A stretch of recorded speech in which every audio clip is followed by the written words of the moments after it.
Hello, my good friends. How are you today? May God bless you all. I will not introduce anything. You guys watch the video and feel it.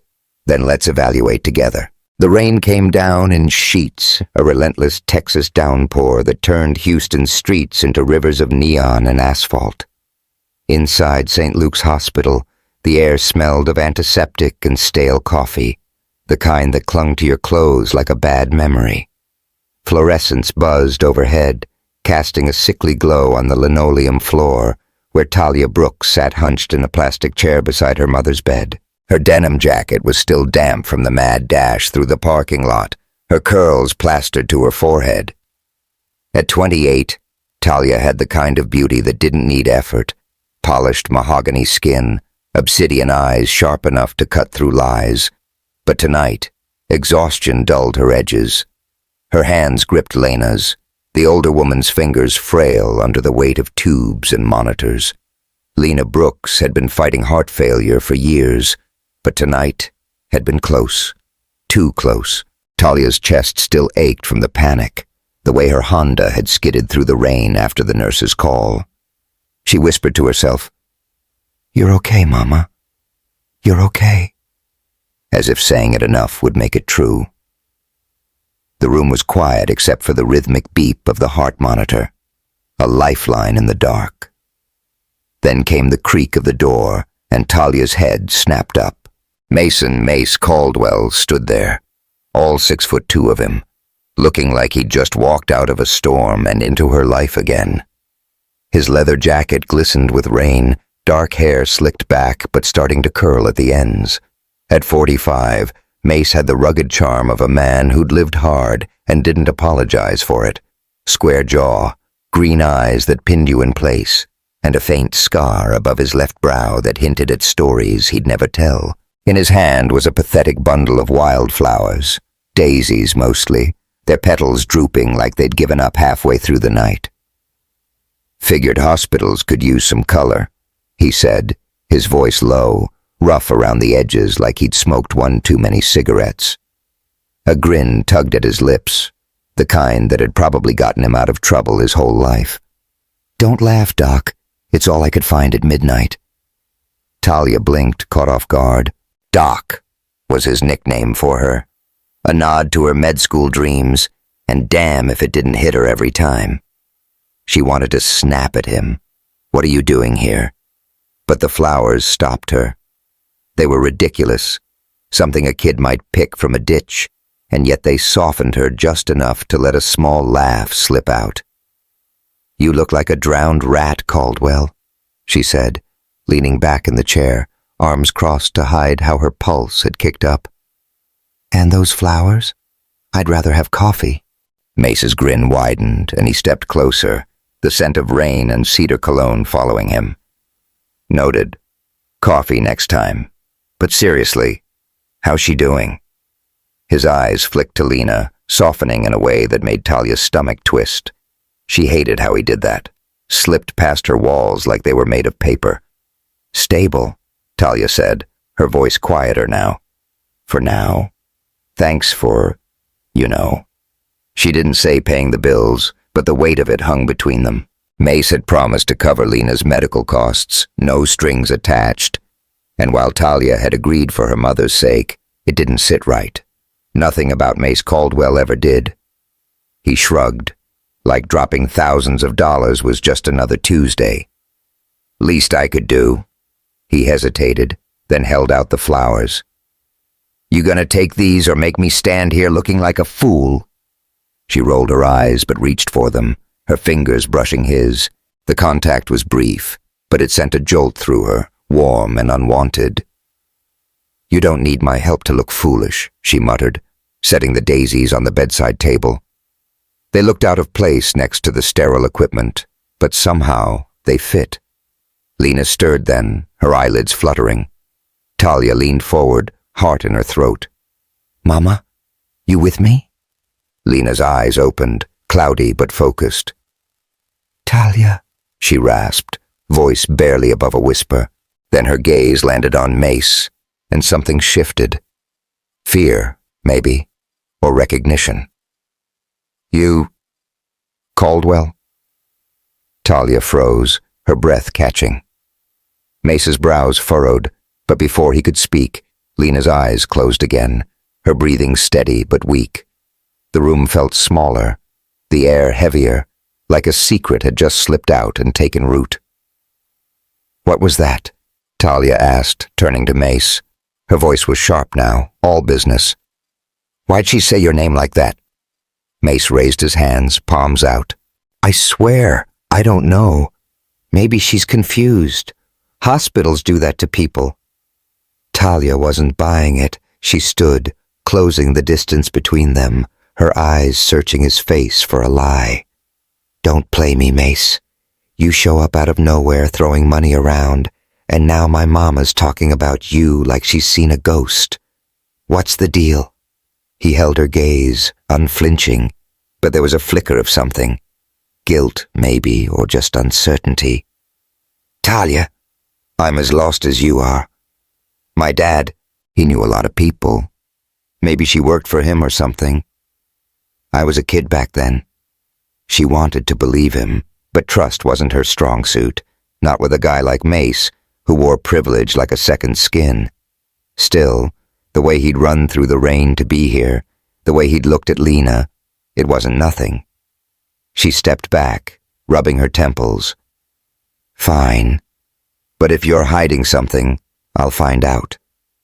"Fair enough," he said, a ghost of a smile returning. "You're stubborn as hell, you know that?" "Saves me from guys like you," she shot back. But there was no venom in it. Not tonight. They stood there a moment, the silence stretching, broken only by the rain tapping the window. Talia's stomach growled, loud enough to make her wince, and Mace chuckled. "When's the last time you ate, Doc?" She glared, but her stomach betrayed her again. "None of your business." "Come on," he said, nodding toward the hall. "They got a coffee machine down there. My treat." She hesitated, glancing at Lena, who was sleeping soundly now. The nurse had said she'd be out for hours. Against her better judgment, Talia nodded. 5 minutes, and you're still not off the hook." "Wouldn't dream of it," Mace said, holding the door open. The hospital hallway was a maze of flickering lights and muted voices, the kind of place that made time feel slippery. They found the coffee machine in a dim corner, an ancient relic that groaned like it was on its last legs. Mace fished quarters from his pocket, cursing under his breath when the machine ate one without giving anything back. "Piece of junk," he muttered, smacking the side of it. The machine rattled and a cup finally dropped into place, followed by a weak stream of coffee that smelled more like regret than caffeine. Talia couldn't help it. She laughed, the sound surprising even her. "You're hopeless, you know that? A millionaire who can't work a coffee machine." "Hey, I'm a man of many talents," he said, leaning against the wall, his jacket creaking. "Coffee machines just ain't one of them." She shook her head, stepping closer to take the cup. Their hands brushed again, longer this time, and the air between them shifted. Mace was close now, close enough that she could see the flecks of gold in his green eyes, the faint stubble shadowing his jaw. Her breath hitched, and for a stupid, reckless second, she wondered what it'd be like to close the gap, to let herself fall into whatever this was. He must have felt it too, because his voice dropped, softer than she'd ever heard it. "Talia, Yo, Talia!" The voice cut through like a bucket of ice water. Dr. Julian Hayes strode toward them, all lanky limbs and boyish grin, his white coat flapping. He was 35, with warm brown skin and a fade haircut that made him look younger, like he'd just stepped out of a med school yearbook. In his hand was a styrofoam cup, which he promptly fumbled, splashing water across the floor. "Aw, man, not again," he groaned, grabbing napkins from a nearby table. Talia stepped back from Mace, her face warm. "Julian, what are you doing here?" "Night shift," he said, wiping the floor with a sheepish smile. "Saw you and thought I'd say hi. Didn't mean to, interrupt." His eyes flicked to Mace, curious but friendly. Mace crossed his arms, his grin tight. "No interruption, Doc. Just getting coffee. Julian straightened, oblivious to the tension. Talia, you're killing me with that smile, you know. I swear my heart rate's up 20% every time you're around. He winked, then caught himself. I mean, not like I'm checking or anything. I'm a professional. Talia laughed despite herself, the sound easing the knot in her chest. You're a mess, Julian. And you love it, he said, then turned to Mace.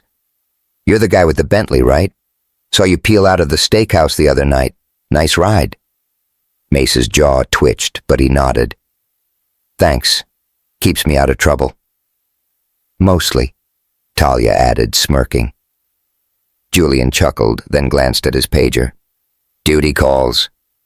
Talia, you need anything? You know where to find me. He jogged off, nearly tripping over a trash can in the process. Real smooth, that guy, Mace said, his tone dry but edged with something sharper. Talia raised an eyebrow. Jealous? Of him? Nah. Mace leaned closer, his voice a low rumble. But I don't like sharing your attention, Doc. Her pulse jumped again, and she hated it. Hated how he could unravel her with a look, a word. She stepped back, clutching the coffee cup like a shield. Don't get any ideas, Caldwell. I'm here for my mama, not you. Message received, he said, but his eyes said otherwise. They headed back to Lena's room, the coffee bitter but warm in Talia's hands. She was about to sit when Lena stirred again, her voice a faint croak. Talia. I'm here, Mama, Talia said, dropping to her knees beside the bed. What is it? Lena's eyes were half open, unfocused, but her words hit like a punch. The contract. Caldwell. They took it all. Talia's heart stopped. She gripped Lena's hand, her voice trembling. Mama, what contract? What did they take? But Lena's head lolled back, her breathing shallow. Talia turned to Mace, her eyes blazing. What the hell was that? You heard her, Caldwell? Start talking. Mace looked as shaken as she felt, his hands shoved deep in his pockets. Talia, I don't know. I swear. My dad was into some shady stuff, real estate deals, partnerships that went south. Maybe she got caught up in one, but I was barely out of high school when he was running things. That's not good enough, she snapped, standing now, her voice low but fierce.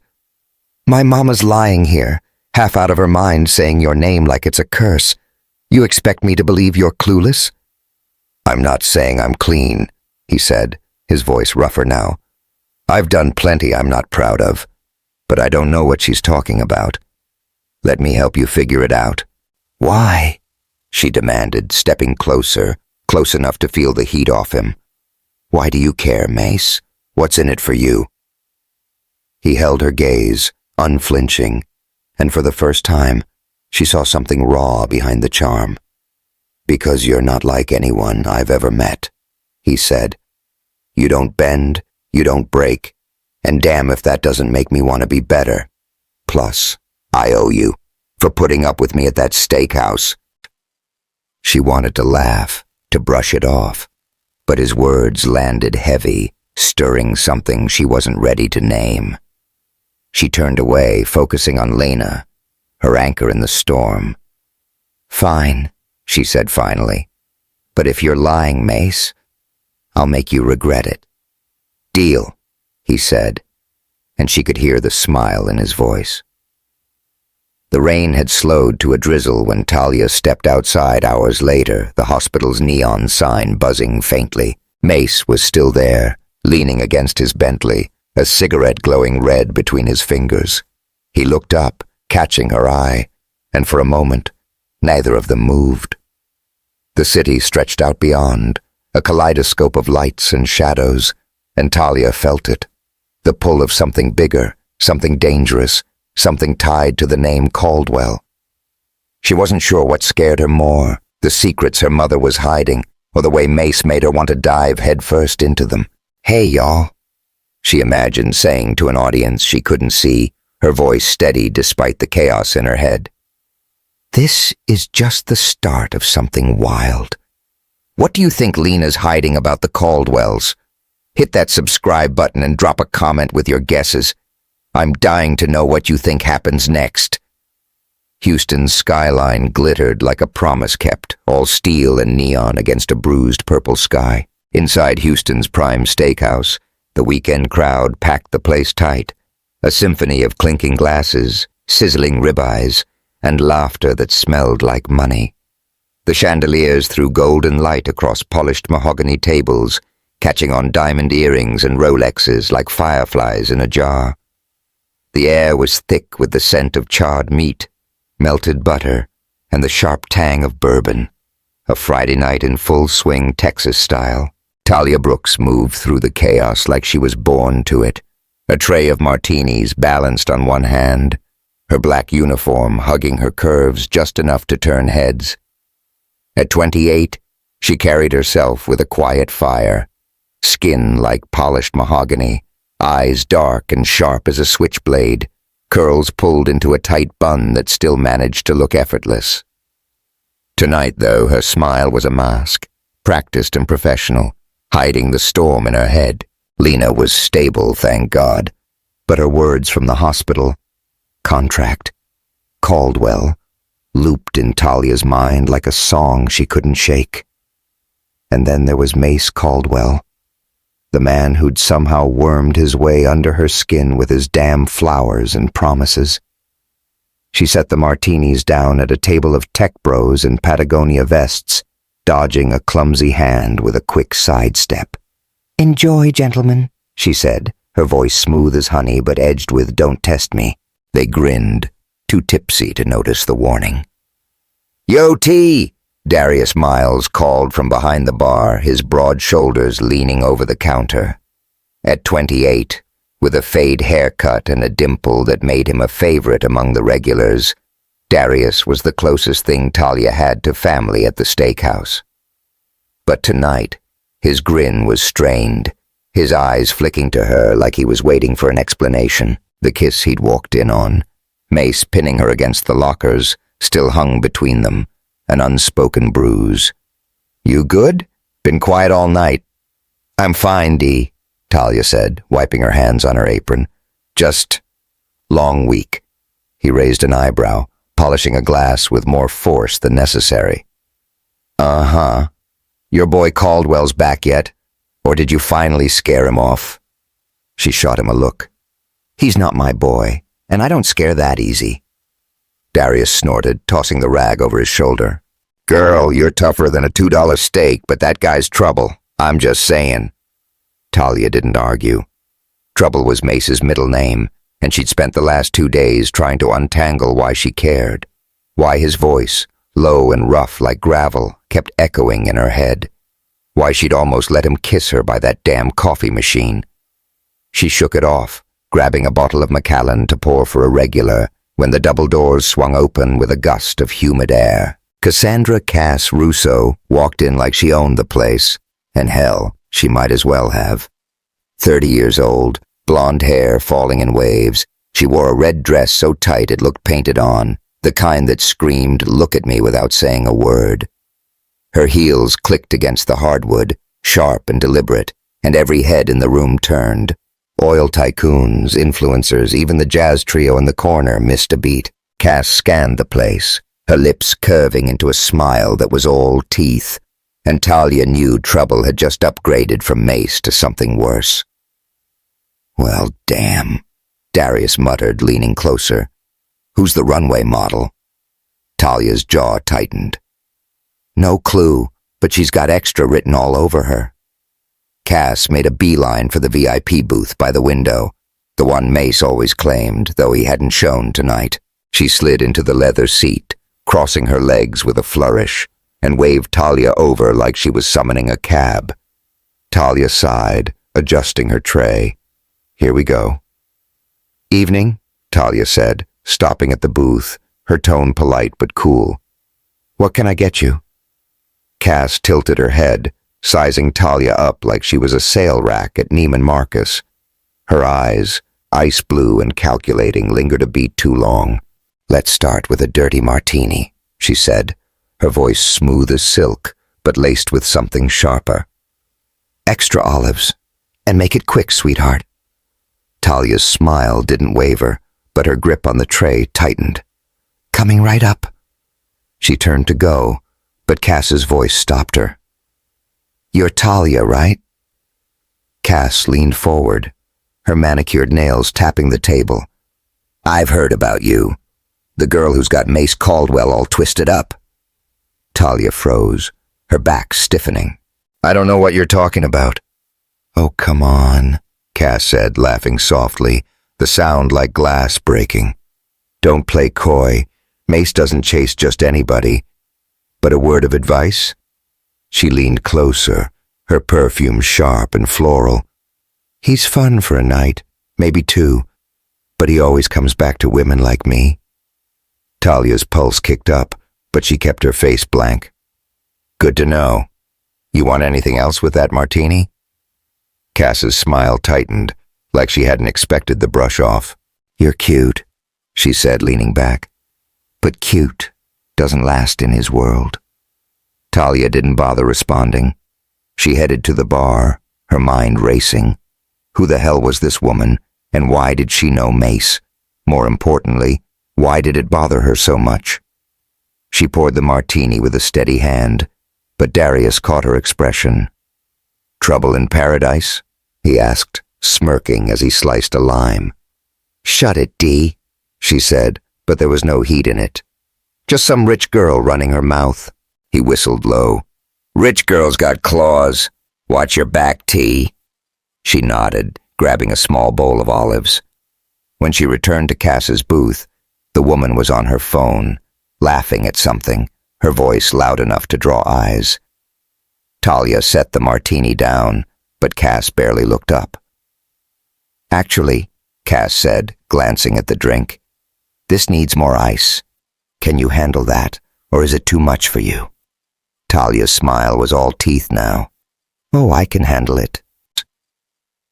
She turned, heading back to the bar, her temper simmering. Darius was waiting, arms crossed, already sensing the vibe. "Don't do it, T," he said, half laughing. "I know that look." "Do what?" she said, innocent as anything, grabbing a tall glass and filling it to the brim with ice. She marched back to Cass's booth, her heels clicking like a countdown. "Here's your ice," she said, and, oops, her hand slipped, sending a cascade of cubes right onto Cass's lap. Cass yelped, jumping up as ice slid down her dress, clattering to the floor. The room went quiet for a split second, then erupted in laughter. Waiters, customers, even the old guy in a bolo tie at the next table. Cass's face flushed pink, but she recovered fast, brushing off her dress with a forced laugh. "Clumsy, aren't you?" she said, her voice dripping venom. "No wonder Mace likes you. He's got a thing for projects." Talia leaned in, just enough to keep it between them. "Funny. He didn't mention you at all. Guess you're not that memorable." Cass's eyes narrowed, but before she could fire back, Rita Morales, the new manager, swooped in. 50, with a perm that defied gravity and a laugh like a foghorn, Rita was Houston's Prime's unofficial drama detector. "Everything okay here, ladies?" she asked, her eyes twinkling with mischief. "Talia, you trying to start a water park in my VIP section?" "Just keeping things cool, Rita," Talia said, stepping back with a smirk. Rita chuckled, shooing her away. "Go clean something before I make you mop the whole damn floor." Talia headed to the kitchen, her heart pounding. Not from Cass, but from the way her own words had stung. Why did she care what Mace thought? Why did this woman's taunts hit so hard? She busied herself stacking plates, ignoring the chatter of the cooks, until her shift finally ended at midnight. Outside, the air was thick with humidity, the neon sign of Houston's Prime buzzing faintly. Talia peeled off her apron, slipping into her denim jacket, and headed for her beat-up Honda. Darius caught up with her, hands in his pockets, his usual grin nowhere in sight. "T, we gotta talk," he said, leaning against her car. "What's going on with you and Caldwell? I saw that kiss, and now you're out here throwing ice at Blondie like it's the Super Bowl." Talia sighed, rubbing her neck. "It's not what you think, Dee. The kiss was a mistake. And that woman? She's just trying to get under my skin." "She's not the only one," he said, his voice softer now. "Look, I get it. He's got money, charm, all that. But you're smarter than this, T. He's gonna hurt you." She looked away, the weight of his words settling heavy. "I know," she said finally. "But it's not about him. Not really. It's about Mama. She said something at the hospital about Caldwell, like it's tied to her past. I need to know what." Darius frowned, scratching his jaw. "That's heavy. You think Mace is part of it?" "I don't know," she admitted. "But I'm gonna find out." He nodded, stepping back. "Just be careful, all right? I ain't losing my best friend to some rich guy's drama." She managed to smile. "You're stuck with me, Dee." Driving home, the radio humming an old Erykah Badu tune, Talia's mind churned. Lena's apartment was just across town, a small place crammed with memories, a sagging couch, a coffee table scarred with mug rings, and a box of old photos Talia had never bothered to sort. Tonight, though, she couldn't sleep without answers. She parked under a flickering streetlight, the rain starting up again, soft but steady. Inside, the apartment was quiet, Lena still at the hospital for observation. Talia kicked off her shoes, grabbed a glass of water, and sank onto the couch. The box was there, tucked under the table, its edges frayed from years of neglect. She hesitated, then pulled it open, spilling faded Polaroids and yellowed papers across the floor. Most were harmless. Her as a kid, gap-toothed and grinning, Lena in a sundress at a barbecue. But at the bottom, buried under a stack of recipes, was a newspaper clipping, brittle and creased. The headline hit her like a slap.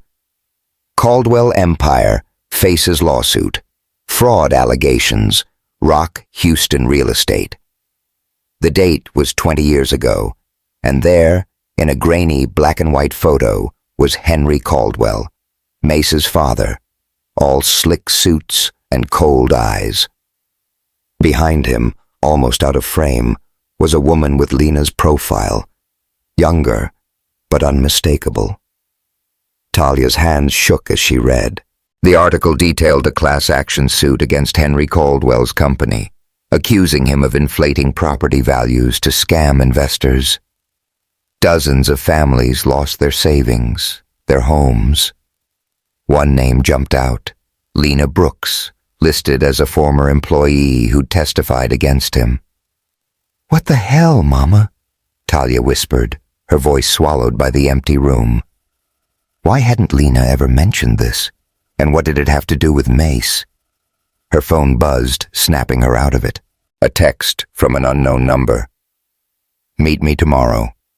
Noon, Daisy's Diner. We need to talk about your mom. M. Mace." Of course it was him. Talia stared at the screen, her thumb hovering over the reply button. Every instinct screamed to ignore it, to keep him at arm's length. But Lena's words, that article, the way Cass had looked at her like she was stepping into a game she couldn't win, it all pulled her toward him, toward answers she wasn't sure she wanted. She typed back, "Fine, don't be late." Then she leaned back, the clipping still in her hand, Houston's lights flickering through the window like a warning. Daisy's Diner sat on the edge of Houston like a relic from another era, its chrome exterior dulled by years of sun and neglect. The neon sign flickered open 24/7, buzzing faintly over the hum of morning traffic.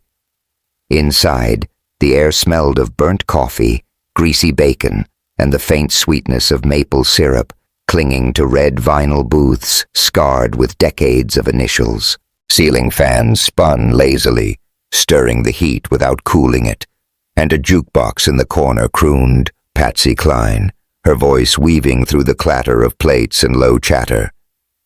Talia Brooks slid into a booth by the window, her denim jacket slung over the seat, her bun looser today with a few curls escaping to frame her face. At 28, she carried exhaustion like a second skin, but her eyes, dark, sharp, unyielding, scanned the diner with the focus of someone who'd learned to watch her back. The newspaper clipping from last night was folded in her pocket, its weight heavier than the paper itself. Lena Brooks, her mother, a witness against Henry Caldwell. The words burned in her mind, each one a question she couldn't answer. And Mace Caldwell, with his green eyes and promises, was either the key or the lock. She checked her phone. 11:55 a.m.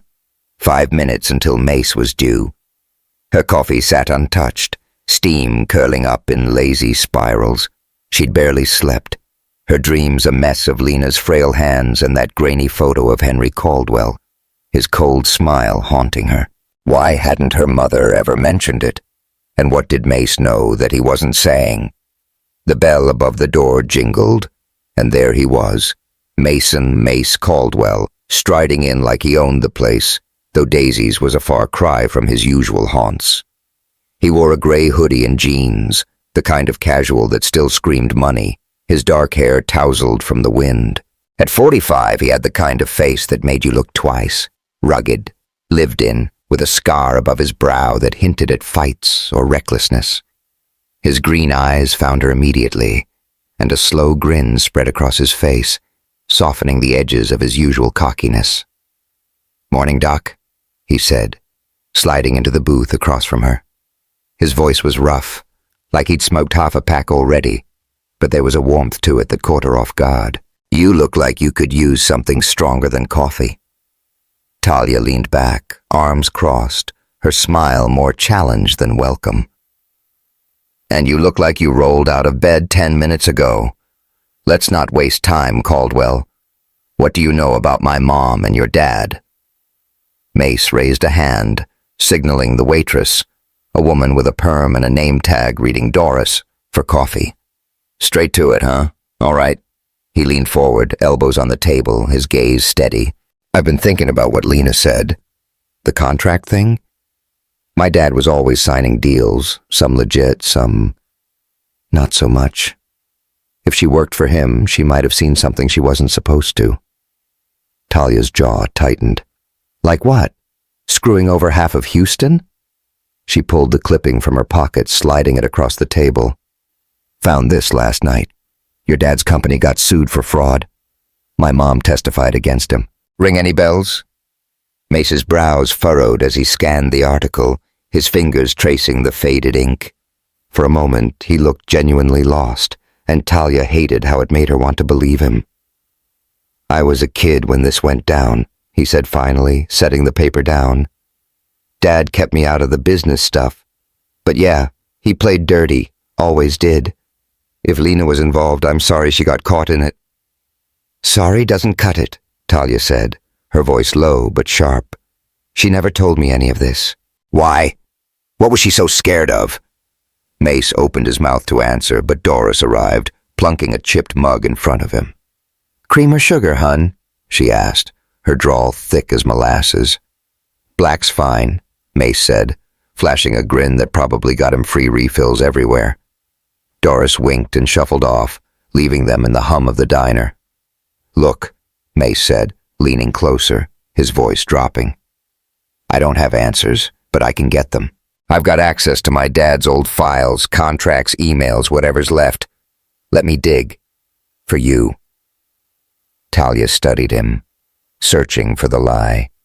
His eyes were too damn honest, and that was the problem. "Why should I trust you?" she asked. "You're a Caldwell. For all I know, you're covering your own ass." He winced, but didn't look away. "I get it. My name's a curse sometimes. But I meant what I said at the hospital. I want to be better. For you, Talia. You make me think I could be." Her breath caught, and she hated it. Hated how his words landed. Soft, but heavy, stirring something she'd buried under years of hustling, med school, hospital bills, nights at Houston's Prime. She looked away, out the window where cars streaked by, their headlights blurred in the midday haze. Before she could respond, the bell jingled again, and in walked Dr. Julian Hayes, all lanky energy and boyish charm. His white coat was gone, replaced by a navy polo and khakis, but his grin was unmistakable, lighting up the diner like a summer day. He spotted Talia and waved, nearly knocking over a tray of ketchup bottles in the process. "Talia!" he called, weaving through the booths. "Didn't expect to see you here. You stalking me or what?" She couldn't help but laugh, the tension in her chest easing. "In your dreams, Julian. What are you doing off shift?" "Grabbing lunch before I crash," he said, stopping at their table. His eyes flicked to Mace, curious but not hostile. "And you're the Bentley guy, right? Mace?" Mace's grin was tight, his fingers drumming the table. "That's me. You're the doctor who can't hold a cup, yeah?" Julian laughed, unfazed. "Guilty. Talia, you gotta warn me when you're hanging with the cool kids. I'd have worn my good sneakers." He turned to her, his voice softening. "Hey, you free tomorrow? There's this new taco joint downtown. Thought we could check it out." Talia blinked, caught off guard. Julian's invite was casual, but his eyes were hopeful, and damn if it didn't make her smile. Before she could answer, Mace leaned forward, his voice low and edged. "She's got plans," he said, his gaze locked on Julian. "Right, Doc?" The air thickened, the jukebox switching to a slow Merle Haggard tune that did nothing to cut the tension. Talia shot Mace a look, her temper flaring. "I can speak for myself, Caldwell." To Julian, she said, "I'll let you know, okay? Been a crazy week." Julian nodded, still smiling but sensing the vibe. "No pressure. Catch you later, Talia." He glanced at Mace, adding, "Nice flowers, by the way. Real romantic." With a wink, he headed to the counter, tripping over a chair leg and laughing it off. Mace's jaw twitched, but he didn't take the bait. "Guy's got a crush the size of Texas," he muttered, sipping his coffee. "Not your business," Talia said, her voice clipped. "Focus, Mace. You said you'd dig into your dad's files. When?" "Tonight," he said, setting the mug down. "I'll head to the office after this, but I need you to trust me, just a little. Can you do that?" She didn't answer, her mind spinning. Trusting Mace felt like stepping onto thin ice, but what choice did she have? Lena's words, that article, they were pieces of a puzzle she couldn't ignore. "I'll try," she said finally, "but if you screw me over, I'm done." "Fair," he said, his grin returning softer this time. "You're tougher than you look, Doc." "Damn right," she said, standing. "Don't be late with those files." They parted ways outside, the sun breaking through the clouds, casting long shadows on the pavement. Mace climbed into his Bentley, the engine purring like a cat, while Talia headed for her Honda, its bumper held together with duct tape and hope. She drove back to Houston's Prime for her evening shift, the city blurring past, all glass towers and oil money. The steakhouse was quieter tonight, a midweek slump settling in like fog. The jazz trio was gone, replaced by a soft R&B playlist, Maxwell's voice curling through the room like smoke. Talia tied her apron, slipping back into her role, but her mind was elsewhere. She poured drinks, cleared plates, flashed smiles, all on autopilot, until Rita Morales, the manager, caught her behind the bar. "You okay, mija?"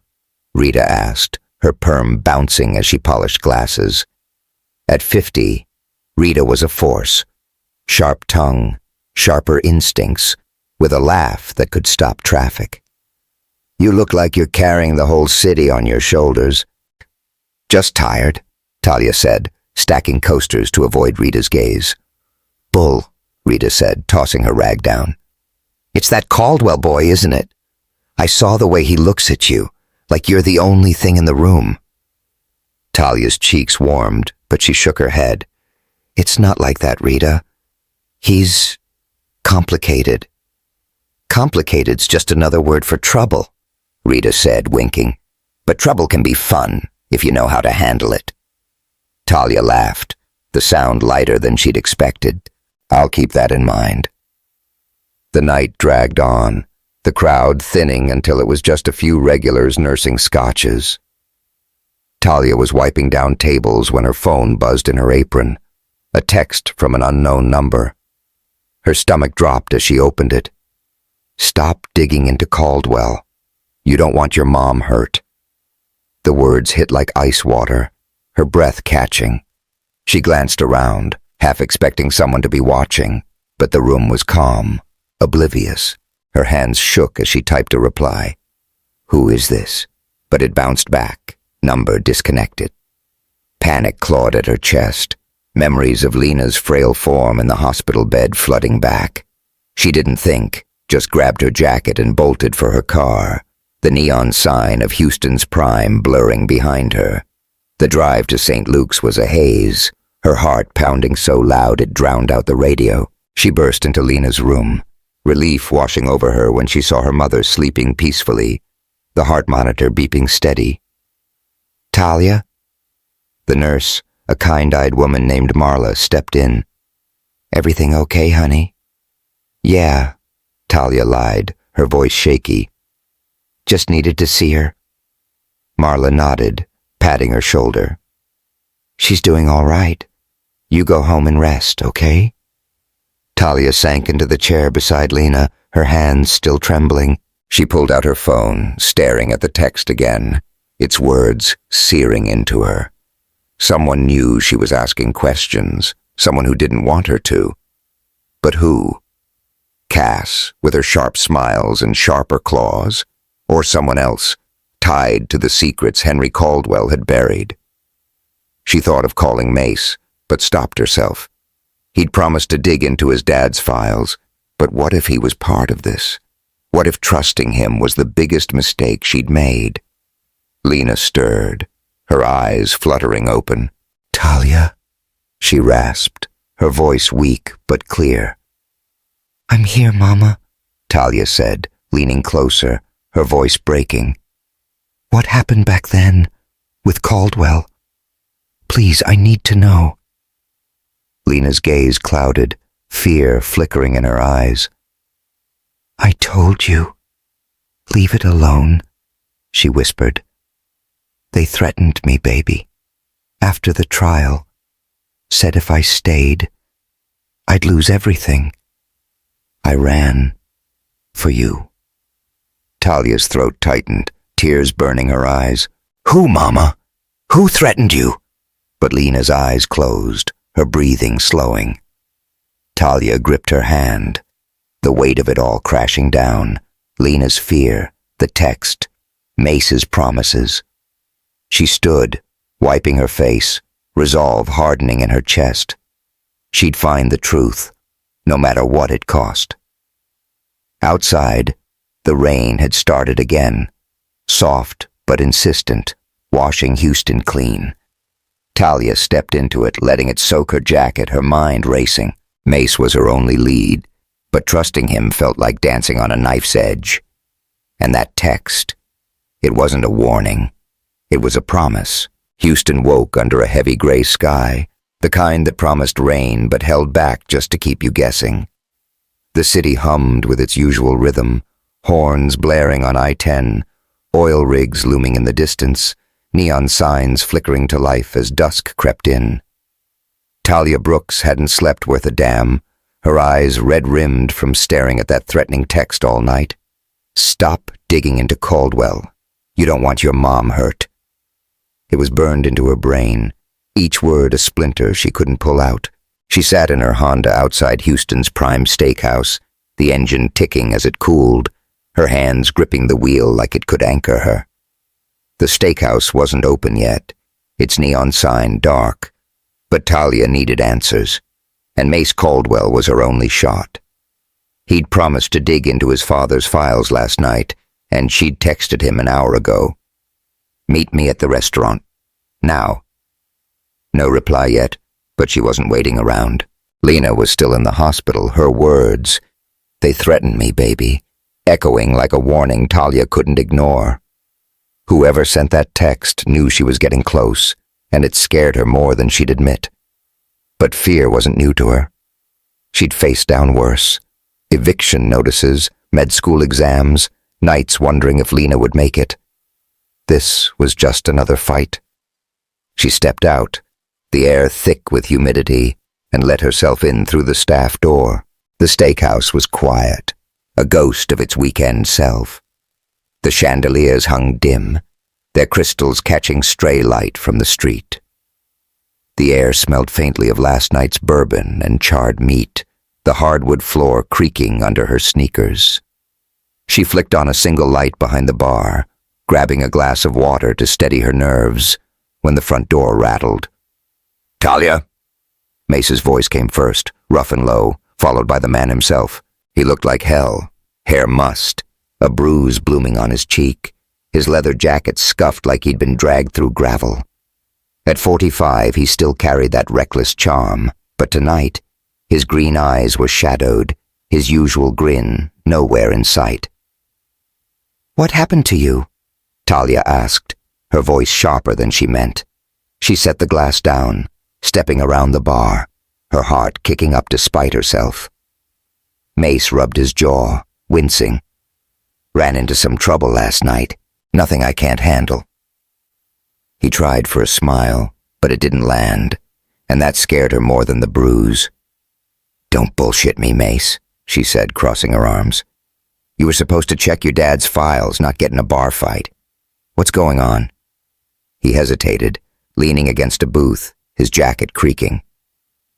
"I went to the office like I said. Found some old contracts, stuff about the lawsuit you mentioned. But someone didn't like me poking around. Jumped me in the parking lot." Talia's stomach dropped. "Jumped you? Who?" "No clue," he said, shaking his head. "Big guy, ski mask, real professional. Got a few swings in before I shook him off. But I kept this." He pulled a folder from inside his jacket, creased but intact, and slid it across the table. "Take a look." She opened it, her hands unsteady. Pages of legalese stared back, contracts, memos, names she didn't recognize, but one caught her eye. Lena Brooks, listed as a junior accountant for Caldwell Enterprises, with a note about her testifying in a 2005 fraud case. Another page mentioned relocation funds paid to her, dated a month after the trial. Talia's throat tightened, her mind racing. Relocation? Was that why Lena had moved them across Houston when she was a kid, always looking over her shoulder? "This says they paid her to leave," she said, her voice barely above a whisper. "Why? To keep her quiet?" Mace nodded, his expression grim. "That's what it looks like. My dad wasn't above buying silence, or worse." "Worse?" Talia's eyes snapped to his. "You think he threatened her? Like, hurt her?" "I don't know," Mace admitted, running a hand through his hair. "He was a bastard, Talia. I spent my life trying not to be him, but his messes keep finding me." She wanted to believe him, but doubt gnawed at her. She closed the folder, her fingers lingering on the edge. "You're telling me you had no idea? You're his son, Mace. You expect me to buy that?" His jaw clenched, but he didn't look away. "I was 20 when that lawsuit hit. Dad kept me out of it, sent me to boarding school, then college, anywhere but Houston. By the time I took over the company, he was dead, and the files were buried. I'm not saying I'm clean, but I'm not him."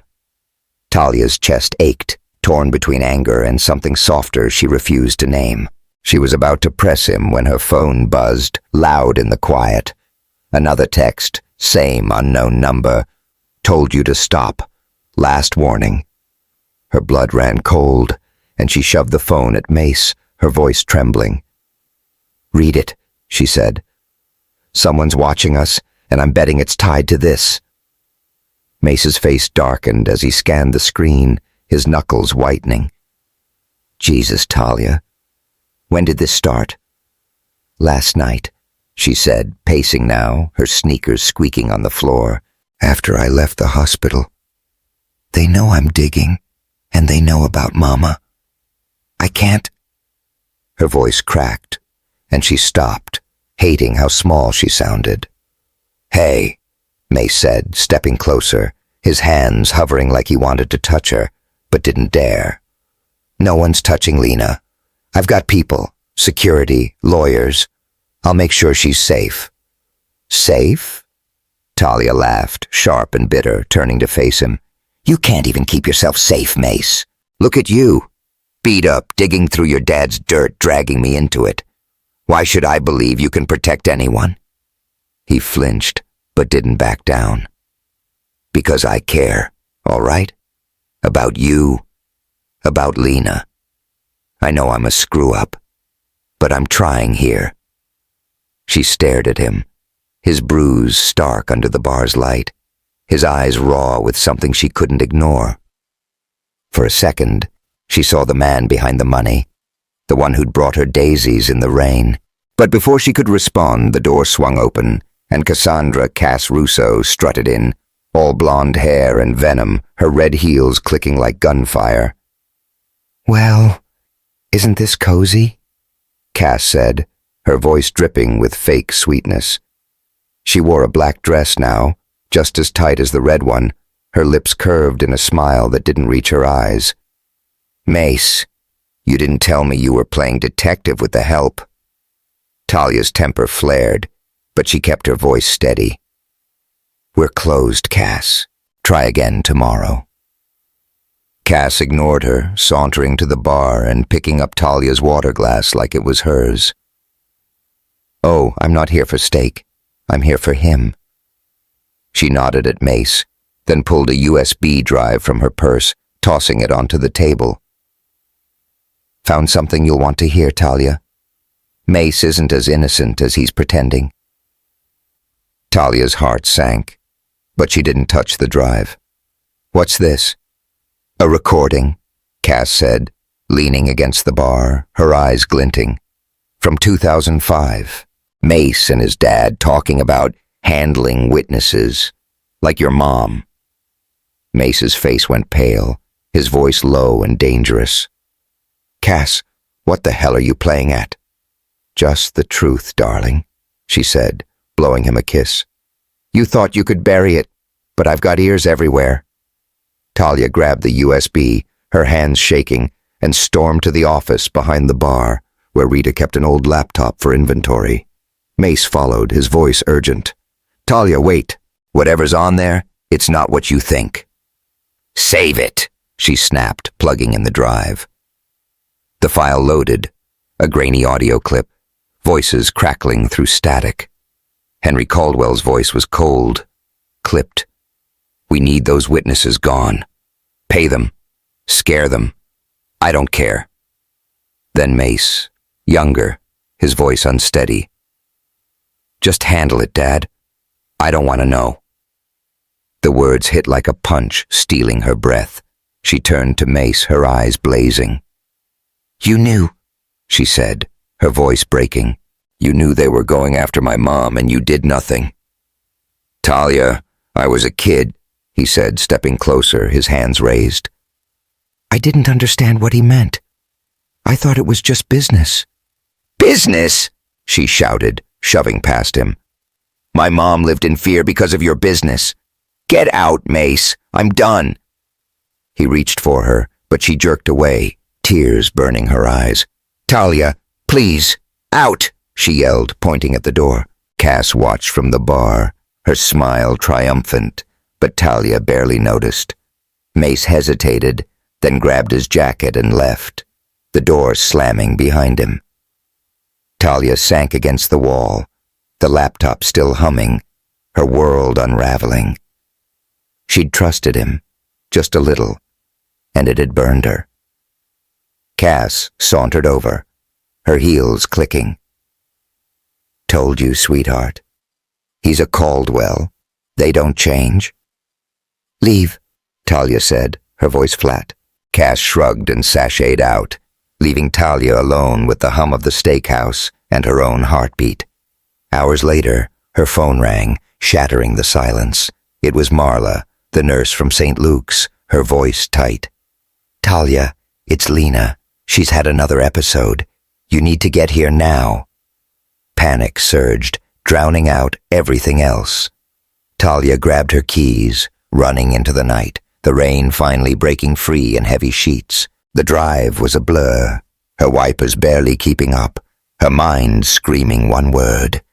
"Mama."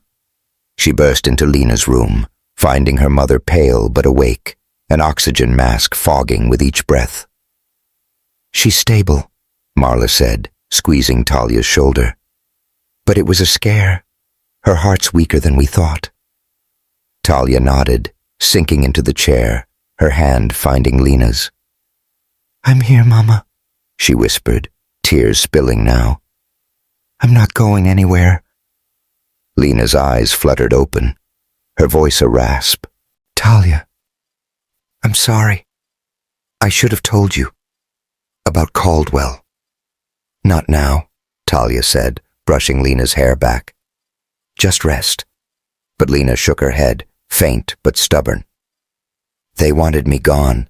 After I spoke up, I thought running would keep you safe." Talia's chest ached, anger and love tangling together. She stayed until Lena slept, then stepped into the hall, her phone heavy in her pocket. No word from Mace, but she hadn't expected any. He'd betrayed her, or close enough. And yet, part of her still saw him bruised and pleading, swearing he'd protect Lena. She wandered to the hospital's vending machine, needing something to do, when her phone buzzed again. Another text, same unknown number. "You didn't listen. Next time it's not just a warning." Her knees buckled, and she leaned against the wall, the fluorescent lights buzzing overhead like a swarm of bees. Mace had brought her into this mess, but he was also her only way out. She hated him for it, hated herself more for needing him. She typed a message, her fingers trembling. "Found anything yet? I need answers." Then she deleted it, shoving the phone away. Outside, Houston's rain fell harder, washing the city clean, but Talia felt dirtier than ever. She was alone now. No Mace, no Darius, just her, and a truth she wasn't sure she could face. But for Lena, she'd keep digging, even if it broke her. Houston's dawn broke sluggish, the sky a bruised gray that mirrored Talia Brooks's mood. She hadn't left St. Luke's Hospital since Lena's latest scare, her body slumped in a plastic chair beside her mother's bed, the heart monitor's steady beep her only company. The room smelled of antiseptic and wilting daisies, Mace's daisies, still perched on the bedside table, their petals curling like they knew they didn't belong.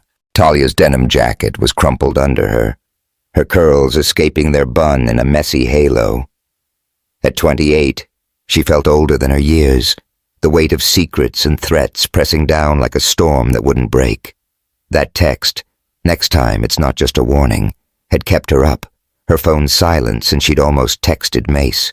She'd deleted the message, too raw from the recording Cass had dropped like a grenade. Mace's voice, young and careless, telling his father to handle witnesses like Lena.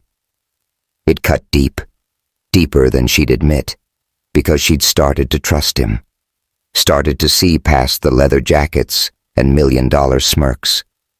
Now, Lena was fighting for every breath, and Talia was fighting to keep her own heart from breaking. Lena stirred, her eyelids fluttering. "Talia?" she rasped, voice faint under the oxygen mask. "Right here, Mama," Talia said, leaning forward, her hand closing around Lena's. "You feeling okay?" Lena's eyes were cloudy but sharp, searching her daughter's face. "You look tired, baby. Go home." "Not a chance," Talia said, forcing a smile. "I'm staying till you're bossing me around again." Lena managed a weak chuckle, but it turned into a cough, and Talia's heart clenched. She adjusted the blanket, her fingers brushing the journal she'd grabbed from Lena's apartment last night, a leather-bound relic Lena had kept since Talia was a kid. She hadn't opened it yet, too afraid of what it might hold. But after the recording, the threats, she couldn't wait anymore. Mama, she said softly, I need to know about Caldwell. The trial. The threats. Please. Lena's face tightened, fear flickering. I told you, Talia. Let it go. I can't, Talia said, her voice breaking. Someone's threatening you, threatening us. I found your name in old files and now I'm getting texts telling me to back off. I need the truth. Lena closed her eyes, a tear slipping down her cheek. All right, she whispered. But not here. That book. Read it. I wrote it all down. Talia nodded, clutching the journal tighter, its weight grounding her. She stayed until Lena drifted off, then slipped into the hall, the fluorescent lights buzzing like a headache. The hospital was waking up. Nurses bustling, a janitor mopping the floor, the smell of burnt coffee drifting from the break room. She found a quiet corner by a vending machine, its hum drowning out the world, and opened the journal. The pages were yellowed, Lena's neat handwriting faded but clear. Talia skimmed, her breath catching as she read, 1985. Met David Harper, attorney for Caldwell Enterprises. He was kind, promised to help me fight for fair wages. We fell in love, but Henry Caldwell didn't like it. David found proof. Henry was rigging deals, cheating families. He wanted to go public. Talia's heart raced, flipping pages. 1990. David died. Car accident, they said, but I saw the fear in his eyes that week. Henry warned me to stay quiet, sent money to leave Houston. I took it, for Talia. Talia's hands shook, tears blurring the ink. David Harper, Lena's love, maybe her father, killed because he crossed Henry Caldwell. The trial, Lena's testimony, the threats. It all clicked, a puzzle snapping together. Henry hadn't just paid Lena to leave. He'd silenced her, maybe worse. And Mace. Had he really been clueless, or was he protecting his father's legacy? Her phone buzzed, jolting her. A text from Mace. Found something big.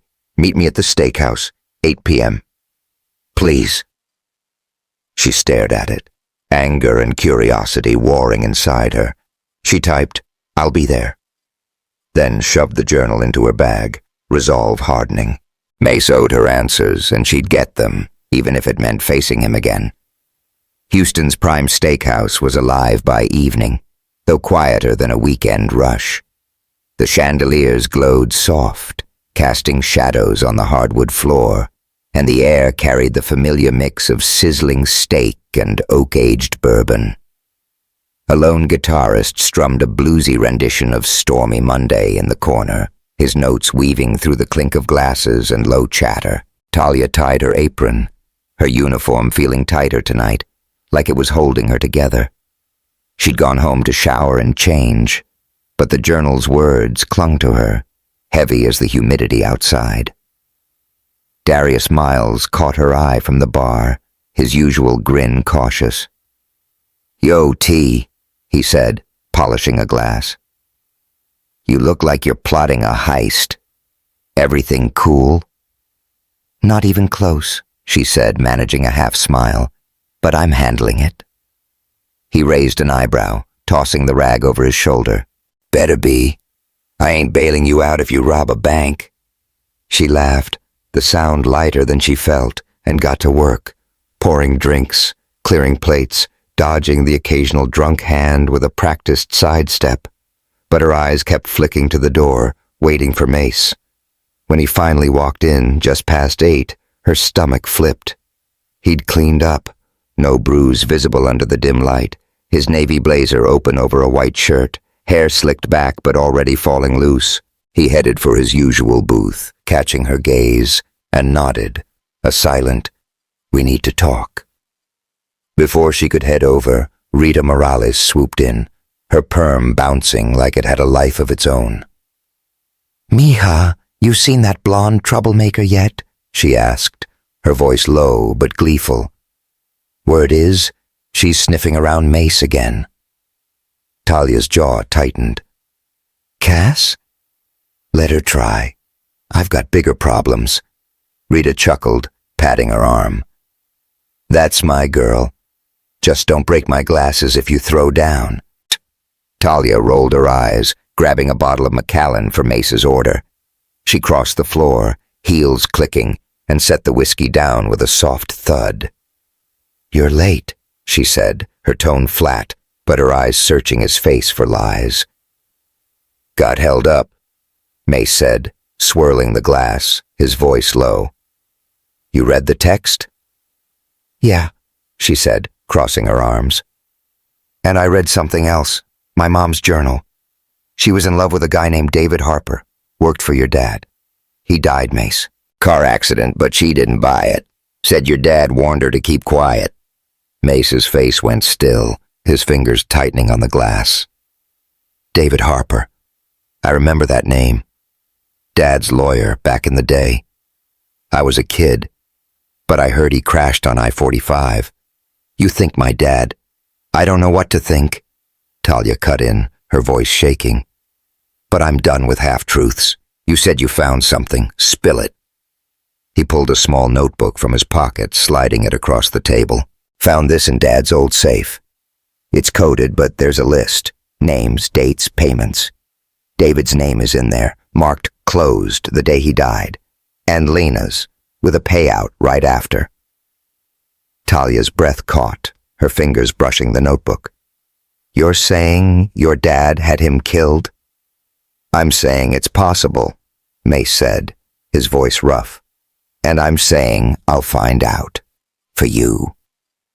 She wanted to believe him, but the recording, his voice, careless and complicit, still stung. Before she could respond, the door swung open, and Cass Russo strutted in, all legs and venom, her black dress catching every light in the room. She made straight for their booth, her smile sharp enough to cut glass. Talia, Mace, she purred, sliding into the seat across from him. Plotting without me? How rude. Talia's temper flared, but she kept her voice steady. What do you want, Cass? Cass leaned forward, her eyes glinting. I want to help. I know who sent those texts, Talia, and I know why Mace is so eager to play hero. She pulled out her phone, tapping the screen. This is from my dad's files, a memo, signed by Henry Caldwell, ordering discreet measures against David Harper. Guess who delivered it? Talia's heart sank, her eyes flicking to Mace. You? No, Cass said, her smile widening. But Mace knew. He was at the meeting, heard it all, didn't lift a finger. Mace slammed his hand on the table, the whiskey sloshing. That's a lie, Cass. I was barely 20, fetching coffee for those meetings. I didn't know what they were planning. Keep telling yourself that, Cass said, standing. Talia, you want the truth? Come to my dad's office tomorrow. I've got more where this came from. She sauntered out, leaving a trail of perfume and doubt. Talia turned to Mace, her voice cold. Is she lying? Talia, I swear, he said, his eyes pleading. I didn't know about David. I was a kid trying to stay out of Dad's way. She shook her head, backing away. I can't do this, Mace. Every time I trust you, I get burned. Talia, wait. But she was already gone, storming to the office to grab her things.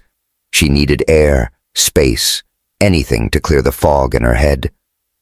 When she stepped outside, the rain had stopped, leaving Houston slick and shining. Her phone buzzed, a new text, but not from the unknown number. It was Darius. Saw Cass leave. You okay, T? She typed back. Not even close. Need a favor. Then she called him, her voice steady despite the ache in her chest. D, I need you to check on Mama tonight. I've got somewhere to go.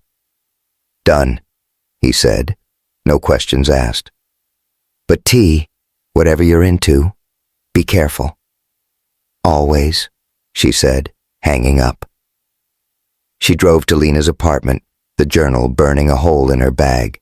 Inside, she tore through it again, finding a loose page she'd missed. A note from Lena, dated after David's death. Henry didn't act alone. Frank Russo handled the details. I saw them together, the night David died. Frank Russo. Cass's father, Henry's right-hand man. Talia's blood ran cold. Cass wasn't just stirring drama, she was covering for her dad, maybe even sending those texts to keep Talia away from the truth. She grabbed her phone, texting Mace. "Russo's office. Tomorrow. I'm going," he replied instantly. "I'm with you. We'll end this." Talia sank onto the couch, the apartment quiet except for the drip of a leaky faucet. She and Mace were in deep now, deeper than she'd ever wanted, but the truth was close. She could feel it. The journal, Cass, Frank Russo, it all pointed to a conspiracy bigger than one man, one death. And yet, standing on the edge of it, all she could think about was Mace's bruised face, his voice promising to make it right. She closed her eyes, the weight of the night settling over her. Tomorrow, she'd face Cass, face the truth, and maybe, just maybe, face what Mace was starting to mean to her. Houston's skyline loomed like a fortress under a sky heavy with rain clouds, the kind that held their breath before unleashing chaos. The Russo Enterprises building stood at the heart of downtown, all glass and steel, its top-floor lights glowing like a beacon of secrets. Talia Brooks stood across the street, her denim jacket damp from the morning's drizzle, her heart pounding louder than the traffic. At 28, she'd faced plenty. Hospital bills, med school stress, nights wondering if Lena would wake up. But this was different. This was walking into the lion's den, with only a battered journal and Mace Caldwell by her side. She glanced at Mace, leaning against his Bentley, his leather jacket scuffed from last night's fight. At 45, he carried a weariness under his charm, his green eyes shadowed but steady, the bruise on his cheek fading to a dull purple. He'd shown up early, no whiskey on his breath, no cocky grin, just a quiet resolve that made her stomach twist.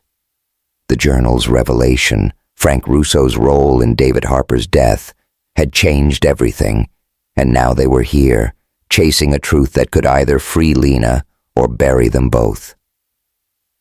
"You sure about this, Doc?" Mace asked, his voice low, rough from a night of no sleep. He straightened, shoving his hands in his pockets. "Cass and her dad played dirty. We could walk away, figure another angle." Talia's jaw tightened, her curls catching the wind as she shook her head. "No walking away. My mom's been running from this her whole life. I'm ending it today." He nodded, a ghost of a smile tugging at his lips. "Knew you'd say that.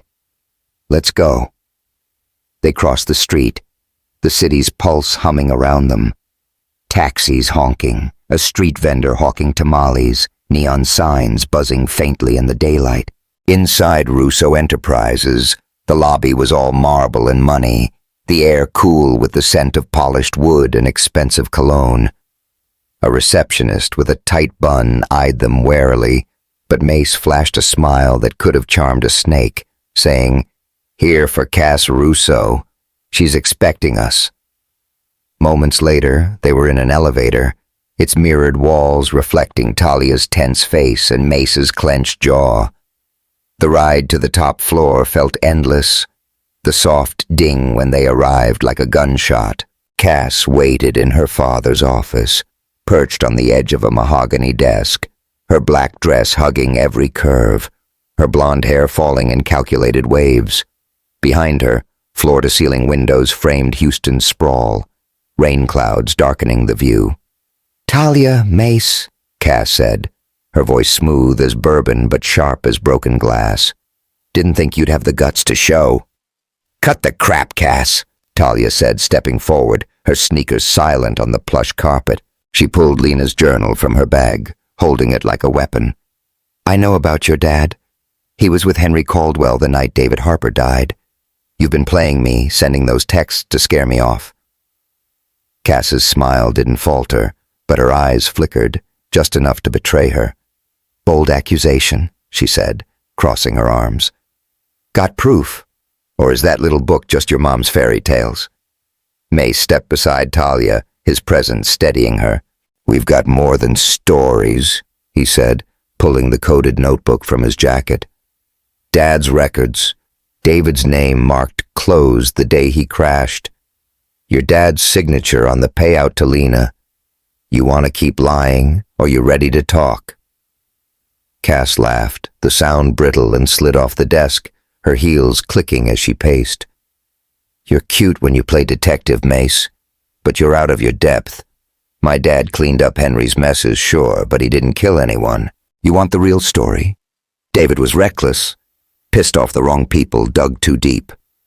His accident was unfortunate. Unfortunate, Talia snapped, her voice rising. My mom loved him, Cass. She lost everything because your dad and Henry wanted him gone, and you're covering for it. Cass stopped pacing, her eyes narrowing. Careful, sweetheart. You don't know who you're messing with. The door opened behind them, and Frank Russo walked in. 60, silver hair, a suit that screamed old money. His face was hard, unreadable, but his voice carried a quiet menace. Enough, he said, shutting the door with a soft click. Cassandra, leave us. Cass hesitated, then sauntered out, throwing Talia a look that promised trouble. Frank sat behind the desk, steepling his fingers. Ms. Brooks, Mr. Caldwell, you've been busy. Busy finding out you helped kill a man, Talia said, her voice steady despite the fear curling in her gut. David Harper, Lena Brooks, you and Henry ruined their lives. Frank's lips twitched, not quite a smile. Ruined. I'd say I saved Lena. She got money, a fresh start. Most would have thanked me. Mace's hand clenched into a fist, but he kept his voice calm. You call threats a fresh start? You scared her out of Houston, left her looking over her shoulder for 20 years. Frank leaned back, unfazed. Business is messy, Mace. Your father understood that. David was a liability, too idealistic, too loud. I handled it, yes, but not the way you think. His accident was just that, an accident. I made sure Lena stayed quiet, for her own good. Talia's heart pounded, her fingers tightening on the journal. You're lying, she said. You sent those texts, didn't you? Trying to shut me up like you did her. Frank's eyes flicked to her phone, then back to her face. I don't play games with texts, Ms. Brooks, but I'd advise you to drop this. Some truths aren't worth the cost. Before Talia could fire back, the elevator dinged outside, followed by heavy footsteps. The door burst open, and a man in a ski mask charged in, all muscle and menace, a knife glinting in his hand. Talia froze, her breath catching, but Mace moved fast, shoving her behind him and tackling the guy to the ground. The room erupted, papers flying, a lamp crashing, Frank shouting for security. Talia, run! Mace yelled, grappling with the attacker, his jacket tearing as the knife grazed his arm. She didn't run. Her eyes darted to her bag where she kept the pepper spray Rita had insisted she carry. She grabbed it, heart hammering, and sprayed the guy square in the face. He howled, dropping the knife, and Mace pinned him down, breathing hard, blood seeping through his sleeve. Security stormed in, cuffing the guy as he cursed, his mask slipping to reveal a scarred face Talia didn't recognize. Frank stood, brushing off his suit like nothing had happened, but his eyes were cold. Get them out, he said to the guards, nodding at Talia and Mace, and make sure they don't come back. Talia grabbed the journal and notebook, her hands shaking, and followed Mace to the elevator, the guards' glares burning into her back. They stumbled into the lobby, rain now falling in sheets outside, and Mace leaned against the wall, clutching his arm. You okay? She asked, her voice hoarse, reaching for him despite herself. Been better, he said, managing a weak grin. Nice aim with that spray, Doc. Remind me not to piss you off. She laughed, the sound shaky but real, and helped him to the Bentley, the rain soaking them both. Inside, The leather seats were cool against her skin, the engine's purr cutting through the storm. She tore a strip from her scarf, wrapping his arm to stop the bleeding, her fingers brushing his skin, warm and steady despite the chaos. "Thanks," he said, his voice softer now, his eyes locked on hers. "For not running." "Don't get used to it," she said. But her voice caught, and for a moment they just sat there, the rain drumming on the roof, the space between them electric. She wanted to hate him, to hold on to the betrayal, but he'd fought for her, bled for her, and it shifted something deep. "Mace," she said, swallowing hard. "Was Frank telling the truth? About David's accident?" He shook his head, wincing as he shifted. "I don't buy it. Frank's too slick, and that guy didn't show up by chance. Someone's still covering tracks. Cass, Frank, maybe both." Talia nodded, the journal heavy in her lap. "I need to talk to Mama. She deserves to know we're close." He reached for her hand, hesitant, then pulled back. "I'm with you, Talia. All the way." She didn't answer, but the warmth of his words stayed with her as they drove to St. Luke's. The hospital was quiet, the rain a soft patter against the windows. Lena was awake, stronger today, her eyes brightening when she saw Talia. "Baby," she said, reaching out. "You look like you've been through a war." "Something like that," Talia said, sitting beside her, Mace hovering by the door. She took Lena's hand, her voice steady. "Mama, I found out about David. What happened to him? Frank Russo was part of it, maybe Henry too. I'm so sorry." Lena's face crumpled, tears spilling. "David, he wanted to do right. I should have fought harder, but I was scared. For you." She squeezed Talia's hand. "You're stronger than I was. But be careful, baby. The Caldwells, they bring trouble." Talia glanced at Mace, his face unreadable. "I know, Mama, but I'm not running." Lena nodded, her gaze shifting to Mace. "You're Henry's boy," she said, her voice firm despite its weakness. "Don't make her pay for his sins." "I won't," Mace said, stepping closer, his voice low but sure. "I promise." They stayed until Lena slept, the hospital's hum wrapping around them. Outside, Talia and Mace sat on a bench under the awning, the rain a steady rhythm. She looked at him, really looked, seeing the man who'd fought for her, who'd stayed despite her pushing him away. "I'm sorry," she said finally, her voice barely above a whisper. "For thinking you were like him." Mace shook his head, his hand brushing hers, tentative. "I gave you plenty of reasons to. But I meant it, Talia. I'm not my dad. I want to fix this. For you.